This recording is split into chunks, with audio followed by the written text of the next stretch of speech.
જય સચ્ચિદાનંદ. જય સચ્ચિદાનંદ.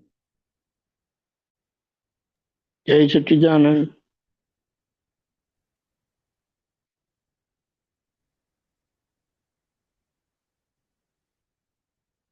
આલોચના સમાલોચના વિચારણા કરીને પ્રતિક્રમી પ્રત્યાખ્યાને હળવા થઈએ. ગાડી ક્યાં રોકાય છે જોઈ જાણી લઈએ. અટકણા આપણી ઓળખી ફરીએ. ભૂલો હજી ભાંગી નથી તેની એ છે ખાતરી. ધોળે દાડે ઠોકરું પણ ખાતા જ ચરીએ. ફરિયાદ કરનાર જાતે જ ગુનેગાર. અપલખણ આપણા જ ઓળખી ચેતીએ. જેની એ વાણીમાં વર્તાય વેદના ભોગવે છે તેની ભૂલ સમજી જ શમીએ. લેણા દેણા ઉદગલના ચૂકવી દઈએ. સમભાવે નિકાલી યજ્ઞ આરંભીએ. સામીપ્ય ભાવમાં ચોંટી ન પડીએ. સંયોગોમાં દુર્લક્ષ સેવતા રહીએ.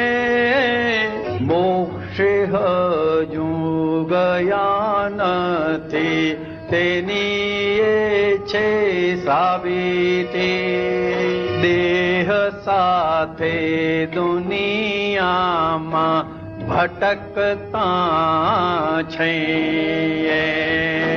સંખ્યાત જન્મોની અસંખ્યાત ગનેગારી દાદાજીના સુચરણે સમર્પી દઈએ. મંગળદાસ છે વ્યવસ્થિત નો ભમરડો. ભાવાના સૌ બખડ જંતર ઓળંગી જઈએ. ભૂલો હજી ભાંગી નથી તેની છે ખાતરી. થોડે દાડે ઠોકરું પણ ખાતા જ ચરીએ. જેની એ વાણીમાં વર્તાય વેદના ભોગવે છે તેની ભૂલ જ સમજી શમીએ. આલોચના સમાલોચના વિચારણા કરીને પ્રતિક્રમી પ્રત્યાખ્યાને હળવા થઈએ.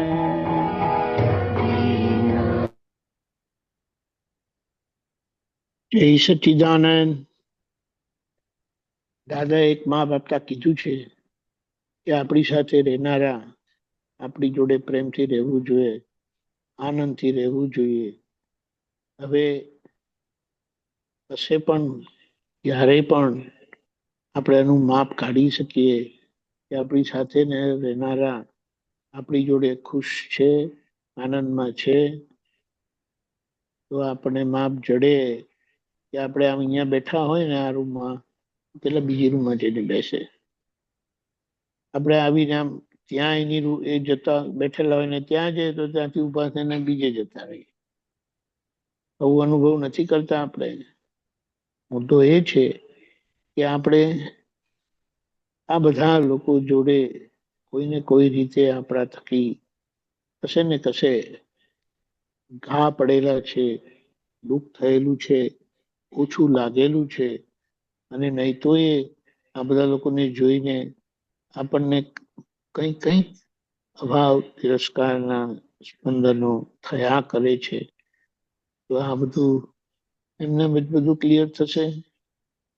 એટલે અહીંયા આલોચના, પ્રતિક્રમણ, પ્રત્યાખ્યાન અને ખાસ કરીને ઘરના લોકો અને નજીકના જે બધા સંબંધો છે એ બધાને આપણે યાદ કરીને આ પ્રતિક્રમણ કરવાના. એક જણ એમ કહે છે કે હું અહીંયા જાઉં છું એટલે મને બોલાય કરે છે, કામ સોંપ કરે છે, આ કરો, પેલું કરો, આ કરો, પેલું કરો. એનો મતલબ શું થયો? દાદા અમને કહેતા હતા ને કે જા પેલું લઈ આય. કેટલો આનંદ થતો હતો. અને આપણે કોઈને કશું કહેતા હોઈએ અને પેલા સામાને દુઃખ થતું હોય પછી આપણી બહુ મોટી ભૂલ છે. દાદા 10 વખત કહે અને પાછા એમ કે ને તો બીજાને કીધું હોય પાણી લઈ આય એમ કરીને કે તો એમ થાય દાદા મને કીધું હોય તો કેટલું સારું. આ તો કેવું થાય કે બીજાને કીધું હોય તો કે સારું ચાલો આપણે બચી ગયા. એટલી મોટી વાત થઈ ગઈ. હવે આપણે આના બધી બાબતો વિચારીએ તો આપણને ખબર પડે કે આપણા થકી લોકો ખુશ નથી. અને ખુશ કેમ ના થવા જોઈએ? આપણે જે અજાણ વ્યક્તિ છે, અજાણ વ્યક્તિ હોય તો ના ખુશ થાય, કશું હોય નહીં, નેગેટિવ નહીં પોઝિટિવ નહીં. પણ આ તો આપણે જ્યાં રોજના મળીએ છીએ, એકબીજા જોડે વ્યવહાર થાય છે, એટલે નજીકના લોકો માટે દાદાએ કીધું છે કે એમના માટે તો બાતે ભારે, એટલે કે જાણતા અજાણતા અમારા મનોચિંતાથી જે કંઈ દુઃખ થયા છે તેની માફી માંગુ છું. એ સતત પ્રયોગ ચાલુ જ રાખવાનો સમય મળે ત્યારે. અને પછી પર્ટિક્યુલરલી સમજો કોઈ પણ વ્યવહાર થયેલો હોય તો એ મળવા પહેલા અમે બે દ્રષ્ટિથી જોઈએ. મળતી વખતે એટલે વ્યવહાર વખતે આપણે જાગૃતિ રાખીએ કે આપણાથી એમને દુઃખ ના થાય. અને છેલ્લા છૂટા પડતી વખતે એટલે છૂટા પડી ગયા પછી એ વખતની જે કંઈ ભૂલ થયેલી હોય તેને યાદ કરીને એની માફી માંગીએ. ત્યારે આ વચ્ચેનો ભાગ આપણો ચોખ્ખો થયો. બહાર પ્રકૃતિ ચોખ્ખી એટલે કે પ્રકૃતિમાં રાગદ્વેષ નથી, પણ આ બાવાના ભાગમાં રહી ગયેલું ગમો અણગમો છે એ બધો મંગળદાસ એટલે દીપક આનંદ એટલે નામધારીના ભાગમાં એ વ્યક્ત થયા કરે છે. એટલે નામધારીની ભૂલ એ બાવાની ભૂલ છે.